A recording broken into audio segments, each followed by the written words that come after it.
도와주시기를 간절히 소망합니다.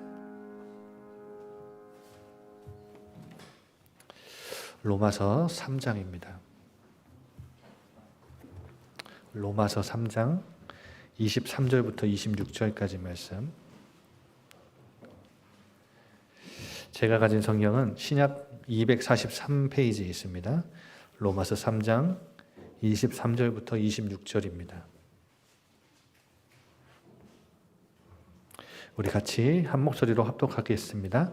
모든 사람이 죄를 범하였음에 하나님의 영광에 이르지 못하더니 그리스도 예수 안에 있는 속량으로 말미암아 하나님의 은혜로 값없이 의롭다 하심을 얻은 자 되었느니라. 이 예수를 하나님이 그의 피로써 믿음으로 말미암는 화목제물로 세우셨으니 이는 하나님께서 길이 참으시는 중에 전에 지은 죄를 간과하심으로 자기의 의로우심을 나타내려 하심이니 곧 이때에 자기의 의로우심을 나타내사 자기도 의로우시며 또한 예수 믿는 자를 의롭다 하려 하심이라. 아멘.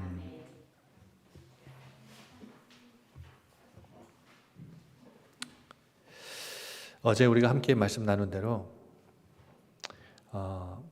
복음이 필요한 사람은 어떤 사람이죠? 내가 죄인인 걸 깨달은 사람이에요. 그러니까 내가 죄인인 것을 인지하지 못하고 인식하지 못한 사람은 복음이 바뀌고 복음이 변하는 게 아니에요. 복음은 복음인데 이 복음이 별로 필요하지 않아요. 절실하지 않죠. 절대적이지가 않아요. 이게 적절한 비유인지 모르겠는데 이 내용을 조금 어려우니까 제가 어떻게 비유를 좀 한번 설명을 드려볼까 생각하는데 아무리 맛있는 음식을 우리 눈앞에 갖다 줘도 누구에겐 이게 맛이 없어요? 배부른 사람에겐 맛이 없어요. 아닌가요? 배불러도 맛있던데 여기가 그러니까 살찌는 거예요. 그러니까 살찌는 건데 배부른 사람은 이게 더 이상 안 들어갈 만큼 꽉 찬 사람은 아무리 맛있는 음식 갖다 줘도 안 먹을래요. 못 먹겠어요. 이러죠. 근데 복음이 나쁜 게 아니에요. 좋은 거예요. 복음은 기쁜 소식이고 아름다운 소식인데 그게 내게 기쁜 소식이냐 좋은 소식이냐는 거예요. 어제 예를 들었듯이 그리스 사람들이 전쟁에 나간 군사들의 소식을 기다리면서 그 승리했다 패배했다 이 두 가지 소식이 이들에게는 뭐예요? 죽고 사는 문제예요. 그러니까 이 복음이 나와 아무 연관이 없으면 그냥 우리가 이제까지 들었던 그냥 복음은 어떤 거다. 복음은 어떤 내용이다. 이렇게만 알고 있지 이게 내게 되기는 어렵죠. 그러면 오늘 저는 이 기도회에 제목을 하나 붙여봤는데 이 말씀을 죄란 무엇인가? 그러면 내가 죄인이는데 그러면 어제 아마 말씀을 들으시면서 이런 궁금증이 생기신 분들이 계실 수도 있어요. 아니 목사님 나는 죄를 지은 적이 없는데요. 나는 법 없이도 살 수 있는 사람인데요. 굉장히 선하게 착하게 사는 사람이 있잖아요. 예를 들어서 교통 위반 한 번도 해본 적이 없고 무단 횡단 해본 적도 없고 근데 그게 문제가 아니라 이 세상에서도 이제 법에서 이제 가장 좀 중범죄로 이렇게 취급하는 게 남에게 피해를 끼치는 죄죠. 나는 목사님 한 번도 살면서 남에게 피해를 끼치거나 남의 재산에 피해를 끼치거나 위협을 가하거나 그래 본 적이 한 번도 없는데요. 그렇게 말씀하실 수 있어요. 그런데 나보고 죄인이라고요? 근데 성경에서 말하는 죄는 좀 달라요.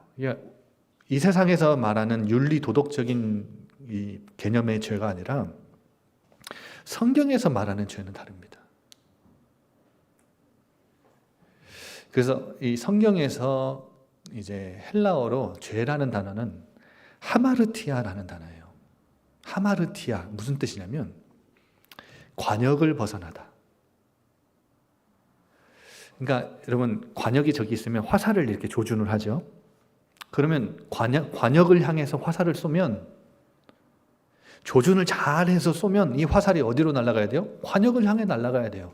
그런데 조준을 잘해서 쐈는데 관역을 벗어난 걸 보고 죄라 그래요. 그러니까 열차가 있어요. 기차가 가는데 그 레일 위에 기차가 쫙 깔려있는 레일 위에 이렇게 타고 가잖아요. 그런데 이 기차가 레일을 벗어난 것, 탈선한 것을 보고 죄라 그래요.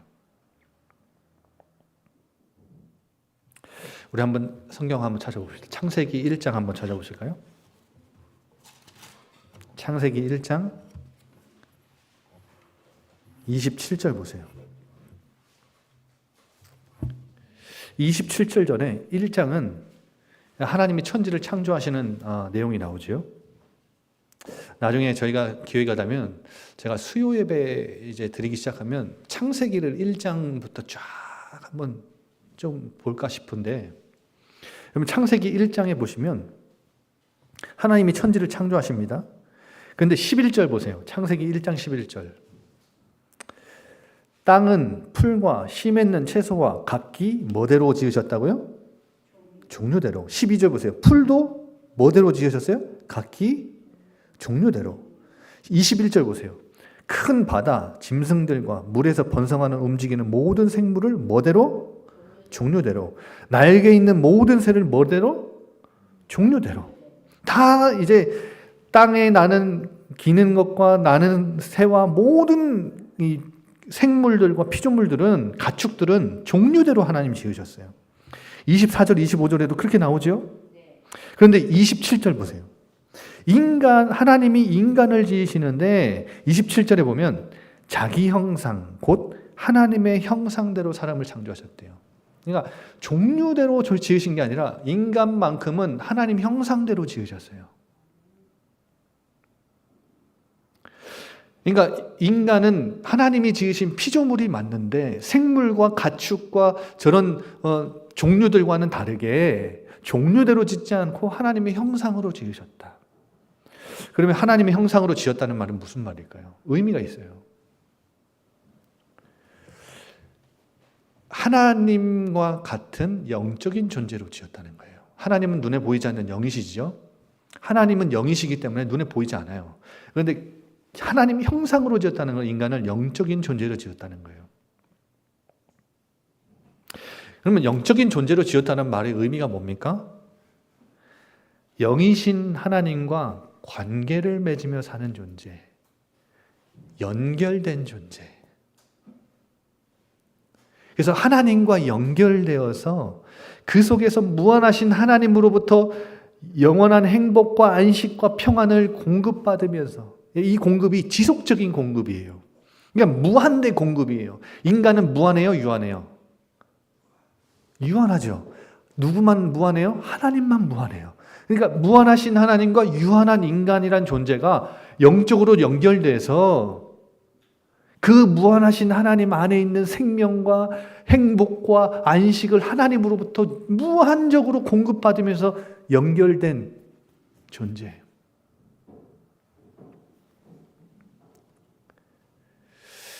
창세기 2장 8절 한번 보실래요? 3장 8절. 3장 1절부터 6절까지 인간이 죄를 범하니까 하나님과 단절됐죠. 이 무한하신 하나님과 단절됐죠. 그런데 이 하나님이 에덴 동산에 인간을 놔두시고 이 에덴 동산에서 뭘 하셨냐면, 원래는 에덴 동산에 하나님이 나타나셔서 거니실 때 이 인간은 원래 이 하나님과 관계를 맺는 존재이기 때문에 함께 산책하듯이, 여러분 생각해 보세요. 잔잔한 호숫가를 하나님이 에덴 동산에 다 나타나시면, 등장하시면, 임재하시면 인간은 그 아담과 하와는 그 하나님과 함께 잔잔한 호숫가를 대화하고 소통하고 사랑을 주고받으면서 눈을 마주치면서 그렇게 교제하는 존재였다고요. 그런데 죄를 지으니까 하나님이 에덴 동산에 딱 오시니까 어때요? 3장 8절에 거니시는 하나님의 소리를 듣고 아담과 하와가 낯을 피하여 동산 사이에 숨었다.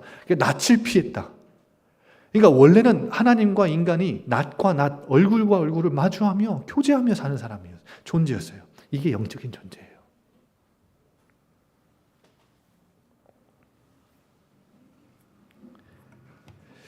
그리고 영적인 존재로 지음받았다. 하나님 형상으로 지음받았다는 말은 무슨 말이냐면 하나님의 동역자입니다. 동역자.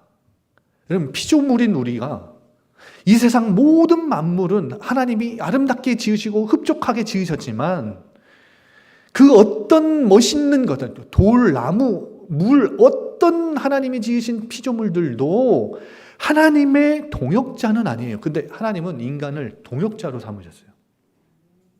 무슨 말이냐면 보이지 않는 하나님을 대리하는 거예요. 대리인이에요. 제가 지금 사는 아파트에 그 주인이 중국 사람이더라고요. 근데 대리인이 또 따로 있어요. 근데 이 중국 사람하고 제가 통화하느냐? 아니요. 이 주인하고 통화해요. 대리인하고 통화한다고요. 그러니까 하나님이 만물의 영장이시고 주인이신데, 만물을 지으신 조물주신데, 인간을 지어서 이 만물을 통치하고 다스리는 대리인으로, 그리고 청지기로 하나님이 세우셨어요. 1장 28절 보세요. 창세기 1장 28절. 하나님이 하나님 형상으로 지은 인간에게 뭘 주셔요? 복을 주셨어요. 그들에게 말씀하세요. 너네 이 땅에서 생육하고 번성해. 땅에 충만해. 그리고 뭐해요? 땅을 정복해. 바다의 물고기, 하늘의 새, 땅에 움직이는 모든 생물 너네가 다 다스려. 여러분, 이게 하나님의 대리인, 청지기, 하나님의 동역자. 엄청난 신분이죠. 엄청나게 지음받는 존재예요.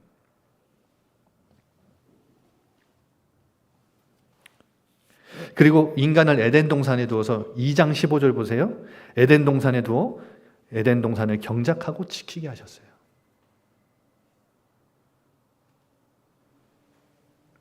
그런데 여기서 조금 착각하지 마셔야 될 것은 소유권을 이전하신 게 아니라 통치권을 위탁하신 거예요. 주인은 하나님이세요. 그러면 여러분, 대리인은 자기 마음대로 그러면 통치하나요? 자기 마음대로 다스려요? 주인의 뜻대로 다스려야 되는 거예요. 그래서 우리 크리스찬들은 자연도 굉장히 잘 보호할 줄 알아야 돼요. 쓰레기 함부로 버리지 마시고. 근데 지금 보세요. 바다예요. 제가 바닷가에 사는데 바다에도 이번에 바람 불고 나니까 쓰레기가요 엄청나요. 생물들, 고래 이런 것들 다 바다에 플라스틱 먹고 다 죽어가는 거 아시죠? 그 다 뭐가 만들어낸? 인간이 만들어낸 거예요. 이번에 아마 아실 거예요. 몇 년 지나긴 했는데 코로나 때 인간의 활동이 전 세계적으로 줄어드니까 뭐가 살아나던가요? 자연이 살아났어요. 그거 아시죠? 자연이요, 막 죽어가던 자연들이 인간이 활동을 멈추니까 그 몇 년, 2년 동안 자연계가요, 완전 회복되고 살아난 거 아시죠? 인간은 주인의 방식대로, 주인의 뜻대로 만물을 정복하고 다스려야 돼요. 하나님의 동역자예요, 이게. 그리고 하나님의 형상으로 하나님이 인간을 지으셨다는 말은 무슨 말이냐면 하나님처럼 자유롭게 판단하고 선택하고 결정하며 살 수 있는 존재, 자유의지라는 걸 주셨어요. 그래서 자유의지를 인간에게 주셨다는 것은 인간을 기계처럼, 로봇처럼 어떤 설정된 입력값에 의해서 막 반응하고 움직이고 그런 존재가 아니에요. 그러니까 설정된 입력값에 따라서 판단하고 선택하고 결정하는, 행동하는 존재가 아니라 자유롭게 자기가 생각하고 판단하고 마음의 결정을 하고 다짐을 하고 선택하며 살 수 있는 존재. 근데 이 선택에 뭐가 따르죠? 책임은 반드시 따르죠.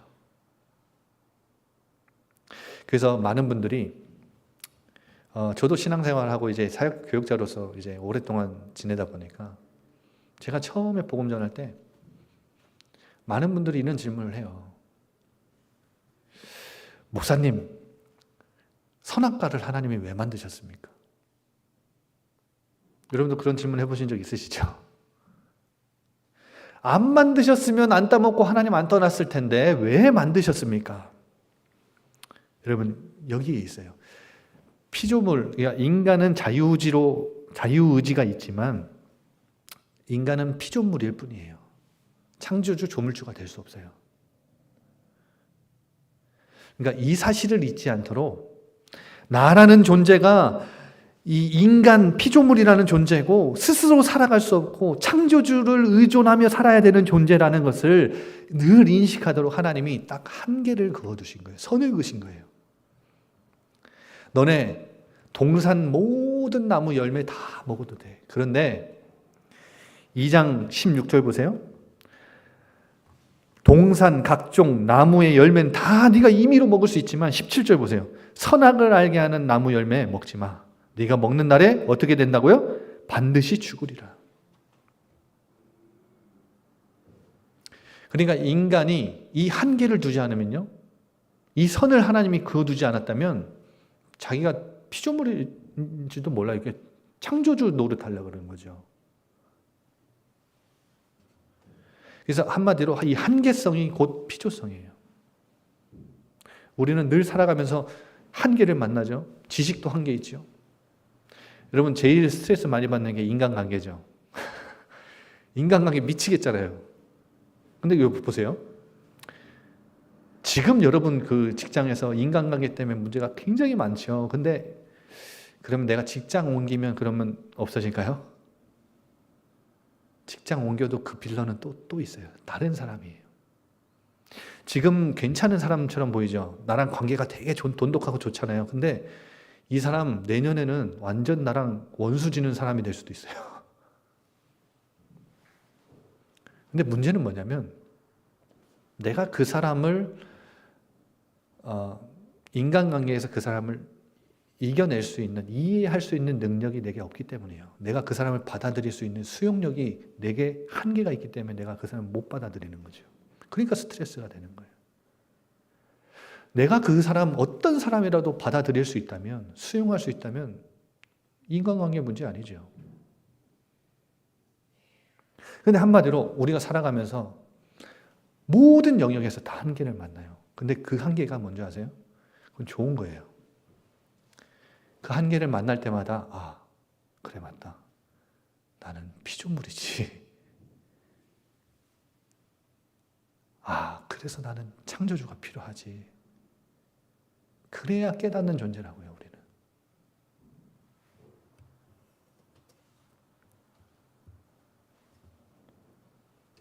여러분, 이 인간이 이렇게 인간을 하나님 형상으로 지으셨는데 선악과를 먹지 말라고 명령하시고, 그런데 어떻게 되죠? 하나님이 명령하신 이 선악과를 어떻게 합니까? 따먹지요. 그게 창세기 3장입니다. 3장 한번 보세요. 들짐승 중에 가장 강교한 뱀 안에 사탄이 들어가요. 여러분 신천지에서는 이렇게 질문합니다. 야, 사탄이 말하는 너 뱀 봤어? 그렇게 질문합니다.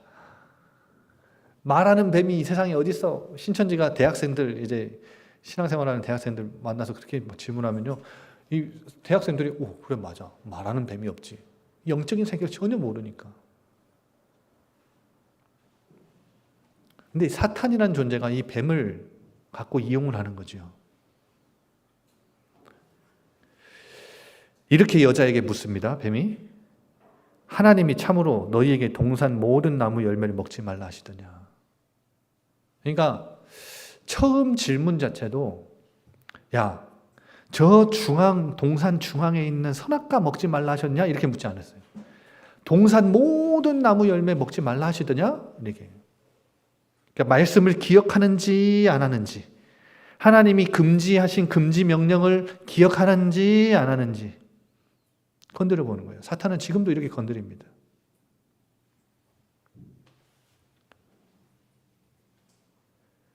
그런데 뭐예요?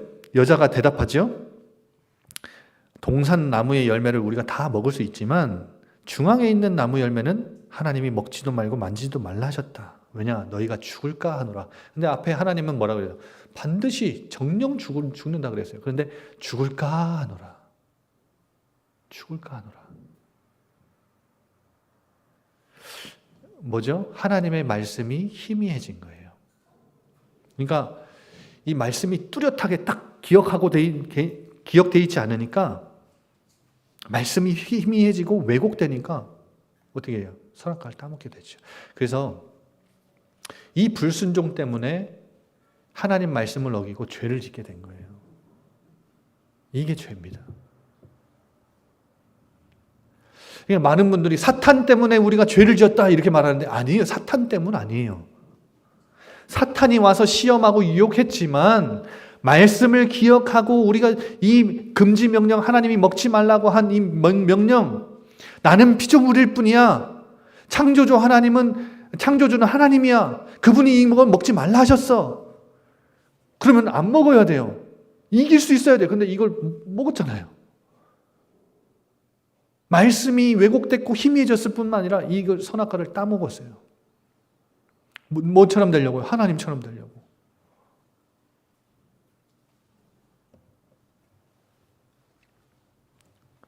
그러니까 이 사탄의 메시지를 강력하게 듣자마자 이 선악과를 보니까 예전엔 쳐다도 안 봤는데 보니까 어떻게 보여요? 6절에 먹음직도 하고 보암직도 하고 지혜롭게 할 만큼 진짜 하나님처럼 선악을 알 수 있을 만큼 탐스럽기도 한 나무. 와, 이런 게 있었네. 진짜 이거 먹으면 하나님이 자기처럼 될까 봐 먹지 말라고 하신 거네. 따먹죠. 아담도 따먹게 해요.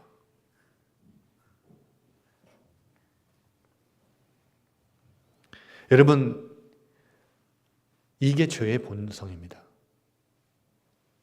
내가 하나님처럼 되려고 하는, 그래서 하나님께 반역을 하는 거예요. 하나님으로부터 독립해서 내가 스스로 내 운명, 내 인생 개척하며 내가 스스로 주장하며 살겠다. 하나님 없이 자유로운 존재로 살겠다. 일종의 쿠데타를 일으킨 거예요. 한마디로 하나님 필요 없다. 창조주? 무슨 지가 창조주야? 내가 창조주의 자리에 설 수 있어. 피조물 따위가. 대리인이 주인의 자리를 넘본 거예요.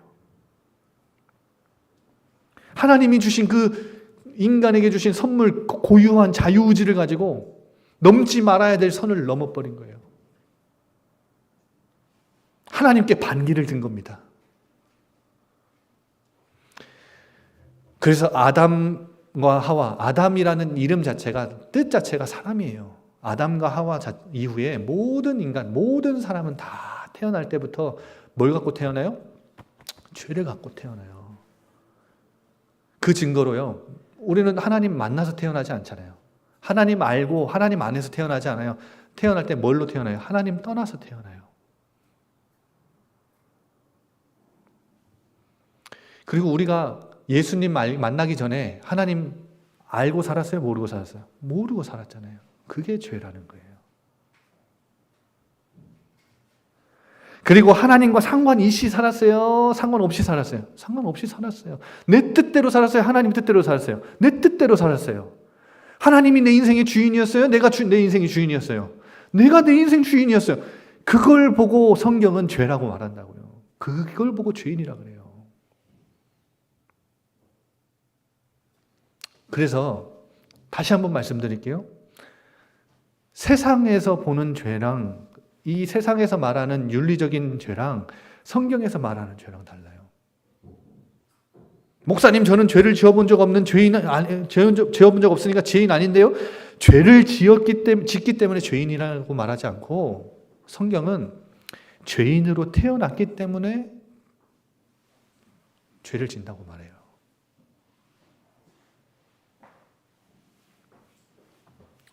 그래서 우리 로마서로 한번 다시 돌아가 봅시다. 로마서 1장 한번 보세요. 로마서 1장 19절. 그러면 하나님 떠나 있을 때 하나님을 알 만한 것들이 없었냐? 있었어요.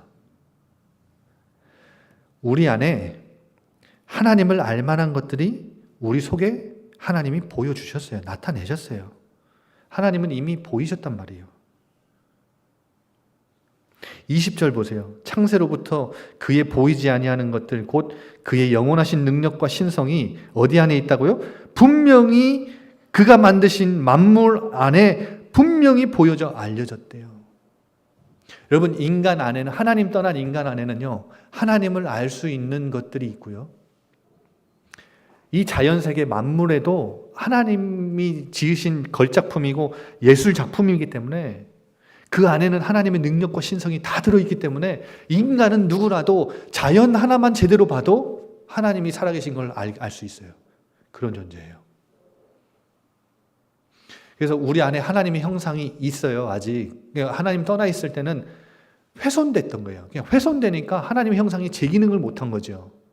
하나님과 연결되는 인간인데 하나님과 분리됐을 뿐만 아니라 하나님의 동역자, 대리인, 청지기의 역할을 잘 못했어요. 훼손됐기 때문에.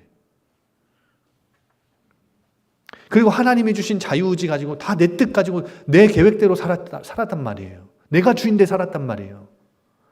그게 하나님 형상이 우리 안에 있지만 훼손되어 있기 때문에 그런 거예요. 근데 여러분 보세요. 하나님의 형상이 우리 안에서 제 기능을 못할 때도 모든 작품들, 자연세계와 우리 안에 있는 것들을 통해서 이 하나님의 형상 때문에 훼손되어 있지만 안에 있기 때문에 하나님이라는 존재를 알 만한 것들이 충분히 있었어요. 여러분, 저 바다를 보세요. 여러분, 제주도에 사니까 바다 자주 보시잖아요. 제가 이제 집에, 아파트에 보면 바다가 보이는데, 이제 바다 보이는 곳에 좀 살고 싶다 그래갖고 집을 일부러 그렇게 구했는데, 저희 어머니가 오셔가지고 앉아가지고, 야, 성산아, 너 저렇게 바다 보고 있으면 뭐 이상하지 않냐? 하나도 안 이상해요. 저는 아침에 눈 뜨고 할 때마다요, 바다 볼 때마다, 여러분 생각해 보세요. 저 넓디 넓은 저 끝도 안 보이는 저 바다, 저 수평선 넘어 저 끝까지 그 수많은 대지 평야 안에 그 깊은 이 수심 아래 인간이 알 수 없는 수심을 뚫어놓고 그 안에 각종 모든 생물들을 다 살게 하셨을 뿐만 아니라 거기 위에 물을 덮으셨어. 여러분, 이번에 산불 나가지고 그 2mm, 3mm 그거 오는 것도 겨우겨우 내릴까 말까 그거 왔으면 좋겠어요. 저희 집 앞에 있는 저 바닷물 조금 퍼주고 싶더라고요, 저는. 근데 저 바다 보세요, 저는. 바다 보세요. 저 바다 찍어내는 공장이 어디가 있어요? 아니, 저 바다 만들어내고 바다의 한계를 긋는 인간 그런 어떤 공장이 어디가 있냐고요. 그 안에 생물들을, 가지각색의 생물들을 살게 하신 분이 누구냐고요. 어떤 공장이 그러면 그걸 찍어내고 그 바닷속에다 넣어놨습니까?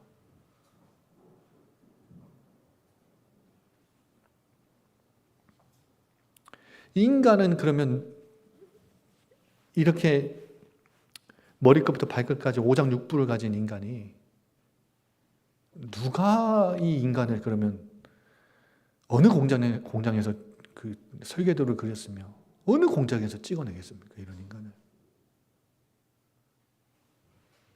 우리는 모양이 다 다르고 사람이 다 인격이 다 다르고 다 다르잖아요. 그런데 의사들이 우리 안에 있는 수술을 할 때 딱 열어보면 다 똑같잖아요.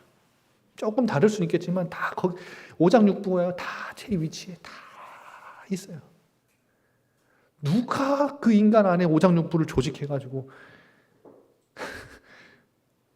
그만할까요? 더 할까요? 이거 하려면 밤새 해야 돼요.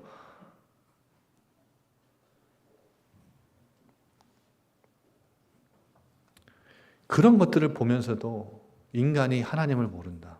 창조주를 못 깨닫는다. 그만큼 타락한 거예요.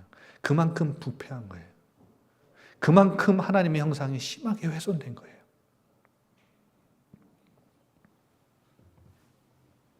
예술 작품은 우리가 작품을 보지 작가를 보는 거 아니잖아요. 작품을 보면서 뭘 알죠? 작가의 사상, 작가의 의도, 작가의 세계를 보죠. 자연과 모든 이 사시사철, 봄이면 봄, 여름이면 여름, 가까이 곳곳에서 하나님을 찬양하는 저 벚꽃과 저 나무와 꽃내음과 바람과 여러분 이런 것들을 보세요. 다 자연세계는 곳곳에서 하나님이 지으신 대로 하나님을 찬양하잖아요. 인간은 그걸 몰라요. 그래서 21절 보세요. 하나님을 알되 영화롭게도 하지 않고 감사하지도 않고 오히려 그 생각이 허망하여져 미련한 것을 마음에 두어 어두워졌는데 스스로 지혜 있다 하지만 어리석은 자가 됐다. 23절 보세요. 썩어지지 아니하는 하나님의 영광을 썩어질 사람과 새와 짐승과 기어다니는 동물 모양의 우상으로 바꿨다. 보세요. 얼마나 미련한 존재가 됐어요. 그 지혜로운 인간이. 아담이 얼마나 지혜로웠는지 아시죠? 아담만큼 똑똑한 인간 없었어요. 왜냐하면 하나님이 만물 지으시고 모든 하나님이 지으신 생물 다 지나갈 때 뭐 했죠? 이름을 하나씩 다 지었죠. 이거 다 누가 지은 거냐? 아담이 지은 거예요. 그렇게 지혜로웠던 인간이 하나님을 떠나니까, 하나님 형상 훼손되니까, 망가지니까, 제 기능을 못하니까 완전 바보가 되잖아요. 만물에게 머리 조아려 우상 숭배하고 살잖아요. 이게 죄입니다. 그래서 로마서 3장 보세요. 10절에 의인은 없나니 하나도 없다. 11절에 깨닫는 자도 없고 하나님을 찾는 자도 없다. 12절에 다 치우쳐 무익하게 되고 선을 행하는 자는 하나도 없다. 스스로 의인이 될 수 있는 사람은 없다는 거예요. 스스로 내가 죄인이라는 사실을 깨닫는 자도 없고 하나님을 찾는 자도 없고 찾는다 해도 찾을 수도 없다. 왜냐하면 인간은 그 안에 선한 것이 하나도 없어서 아무리 착한 일을 해도 선한 것이 없어요. 선하다고 하나님이 보지 않으세요. 이런 인간이 어떻게 구원을 받아요? 어떻게 하나님을 다시 만나요? 이 하나님과 단절되고 죄 때문에 분리됐던 인간이 하나님을 어떻게 만나요? 오늘 본문에 모든 사람이 죄를 범하였으며 하나님의 영광에 이르지 못했다. 영적인 존재로서 하나님과 관계를 맺는 하나님의 임재와 그리고 하나님의 통치의 동역자로서 참여할 수 있는 이 영광을 인간에게 주셨는데 이 영광 다 뺏겨버렸어요. 다 몰수당했어요. 그런데 24절 그리스도 예수 안에 있는 속량 말미암아 하나님의 은혜로 값없이 의롭다 하심을 얻은 자가 됐다. 25절 이 예수를 하나님이 그의 피로써 믿음으로 말미암아 화목제물 속죄제물로 세우셨으니 하나님이 길이 참으시는 중에 전에 지은 죄를 간과하심으로 자기의 의로움을 나타내라 하신다. 오직 예수 그리스도의 속량, 예수 그리스도의 십자가 보혈을 믿는 믿음으로 우리는 구속의 은혜를 얻는 거예요. 전적인 하나님의 은혜로 우리는 하나님을 다시 만날 수 있는 거예요. 죄의 문제가 예수님의 보혈로 십자가의 보혈로 해결받을 수 있는 거예요. 속량받을 수 있는 거예요. 속량이라는 것은 갚는 거예요. 갚는 거. 우리의 죄값을 누가 갚아주셨어요? 예수님이 십자가에서 갚아주셨어요.